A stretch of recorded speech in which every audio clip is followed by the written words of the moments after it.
सूर्य अस्त हो रहा है, आकाश में लालिमा फैल चुकी है और गंगा किनारे या घरों के आंगन में मिट्टी के दिए जल उठे हैं।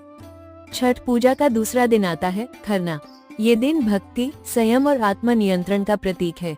नमस्कार दोस्तों, स्वागत है आपका देसी डिस्कवरी पर। आज हम बात करेंगे छठ पूजा के दूसरे दिन खरना की, इसके महत्व, विधि और आध्यात्मिक अर्थ की। खरना का अर्थ होता है शुद्ध भोजन का संकल्प। इस दिन व्रती पूरे दिन निर्जल उपवास रखते हैं, यानी वे न कुछ खाते हैं न पानी पीते हैं। पूरे दिन वे अपने मन को शांत रखते हैं और शाम होते ही सूर्य देव को संध्या अर्घ्य देते हैं। इसके बाद खरना का प्रसाद तैयार किया जाता है। ये प्रसाद बेहद सादा परंतु अत्यंत पवित्र होता है। गुड़ और चावल की खीर, रसी खीर, साथ में रोटी और फल। ये प्रसाद व्रती सबसे पहले सूर्य देव को अर्पित करते हैं, फिर स्वयं ग्रहण करते हैं। खरना की एक विशेष बात यह है कि व्रती के द्वारा बनाए गए इस प्रसाद में किसी भी प्रकार की मिलावट नहीं होती। ये भोजन गंगाजल से शुद्ध किया जाता है और मिट्टी के चूल्हे पर तैयार किया जाता है।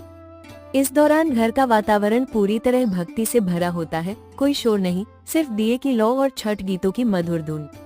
खरना का ये प्रसाद व्रती के साथ साथ परिवार और आस पड़ोस के लोगों में भी बांटा जाता है। ये साझा करने और एकता की भावना का प्रतीक है। खरना का असली अर्थ केवल उपवास नहीं, बल्कि मन, वाणी और कर्म की पवित्रता है। जब व्रती दिन भर उपवास रखता है तो ये शरीर की परीक्षा ही नहीं, बल्कि आत्मा की भी परीक्षा होती है। ये दिन हमें सिखाता है कि भक्ति में अनुशासन और त्याग सबसे बड़ा साधन है। इस उपवास के साथ व्रती अगले 2 दिनों तक बिना अन्न के केवल सूर्य अर्घ्य से ऊर्जा प्राप्त करते हैं। ये मानव की इच्छा शक्ति और आस्था का अद्भुत उदाहरण है। छठ पूजा का दूसरा दिन, खरना, हमें ये सिखाता है कि सच्ची पूजा तब होती है जब हम अपने अंदर की अशुद्धियों को त्याग दें। ये दिन सिर्फ भूख का नहीं, बल्कि आत्मिक जागरण का होता है। जैसे सूर्य की किरणें अंधकार मिटाती हैं, वैसे ही खरना हमारे भीतर के नकारात्मक विचारों को दूर करता है। अगर आपको यह वीडियो पसंद आए तो लाइक, शेयर और सब्सक्राइब करना न भूलें। और कमेंट में लिखिए, आपके यहाँ खरना कैसे मनाया जाता है।